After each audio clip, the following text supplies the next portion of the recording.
Baiklah anak-anak, kita lanjut untuk mengenal bahasa Arab. Jadi bahasa Arab itu perlu kita kenal. Apa yang menarik sih dari bahasa Arab? Kenapa banyak anak-anak yang mungkin kurang tertarik dengan bahasa Arab? Padahal kalian tahu orang Islam itu atau orang Muslim itu dalam ibadahnya menggunakan bahasa Arab, bukan? Nah, ini jadi sebelum kita mempelajari bahasa Arab lebih jauh, jadi kalian juga harus tahu ini bagaimana kalian bisa menyukai bahasa Arab. Kalau kalian suka bahasa Arab, tentu kalian pasti akan mudah mempelajarinya.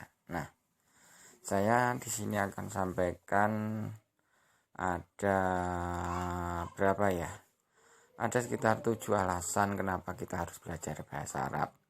Mungkin ini menjadi beberapa alasan saja dan masih banyak alasan yang lain. Akan tapi kalau kita simpelkan, mungkin 7 ini yang perlu anak-anak ingat. Yang pertama apa? Ayo. Keutamaan bahasa Arab amatlah jelas karena bahasa Arab adalah bahasanya Al-Quran.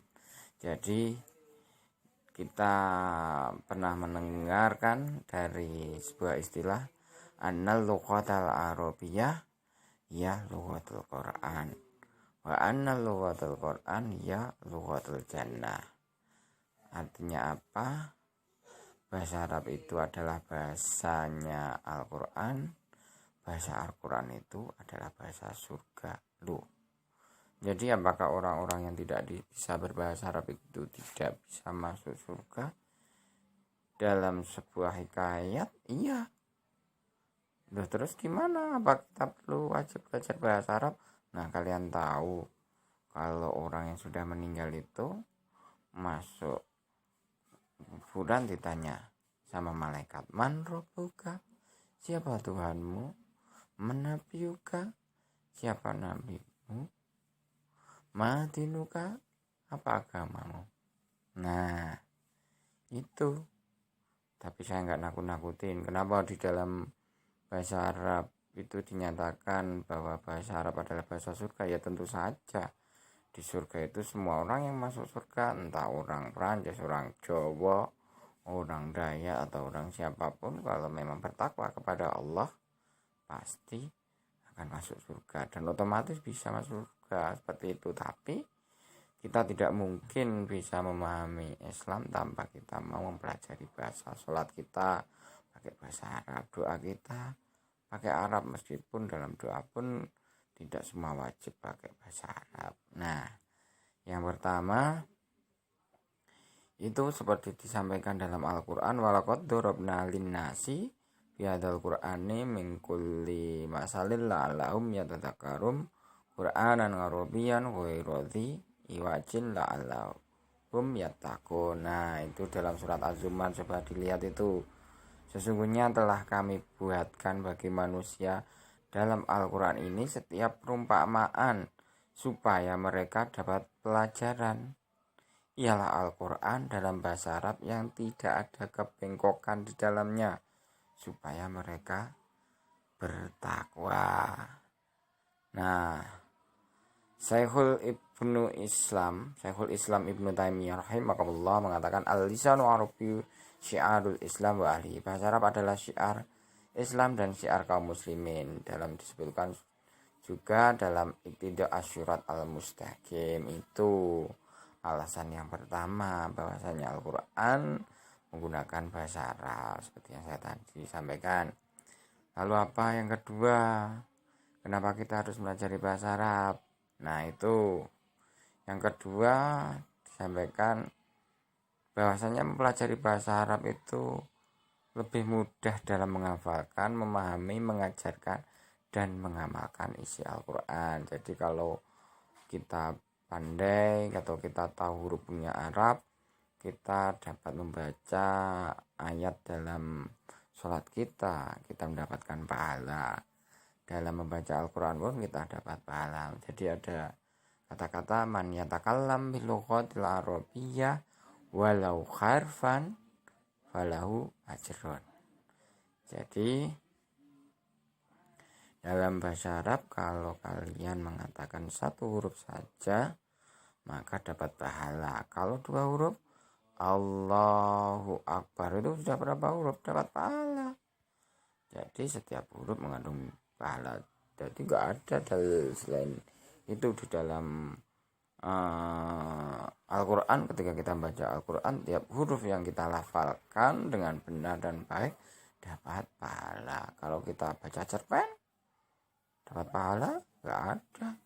Kalau kita baca Quran, nah itu.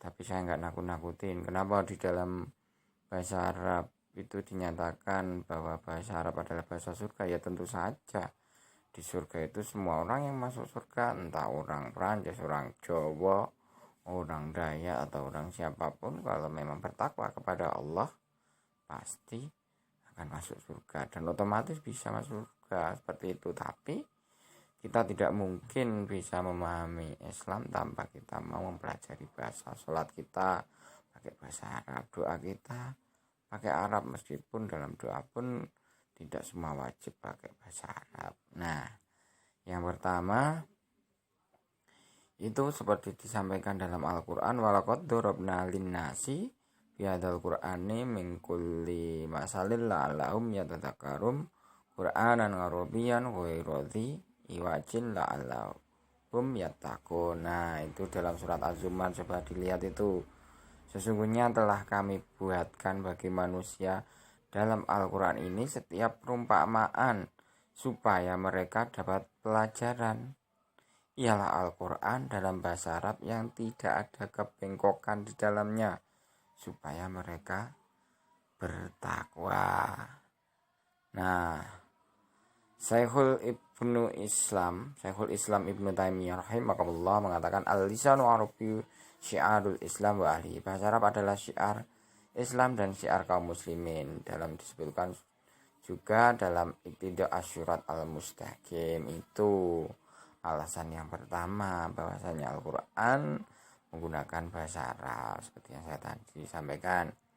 Lalu apa yang kedua? Kenapa kita harus belajar bahasa Arab? Nah, itu yang kedua disampaikan bahwasanya mempelajari bahasa Arab itu lebih mudah dalam menghafalkan, memahami, mengajarkan, dan mengamalkan isi Al-Quran. Jadi kalau kita pandai atau kita tahu hurufnya Arab, kita dapat membaca ayat dalam sholat kita. Kita mendapatkan pahala. Dalam membaca Al-Quran pun kita dapat pahala. Jadi ada kata-kata man yatakallam bil lughatil arabiyyah walau harfan falahu ajrun. Jadi dalam bahasa Arab kalau kalian mengatakan satu huruf saja maka dapat pahala. Kalau dua huruf Allahu Akbar itu sudah berapa huruf dapat pahala. Jadi setiap huruf mengandung pahala. Jadi nggak ada dalil selain itu di dalam Al-Quran. Ketika kita baca Al-Quran, tiap huruf yang kita lafalkan dengan benar dan baik dapat pahala. Kalau kita baca cerpen dapat pahala? Nggak ada. Kalau kita baca Quran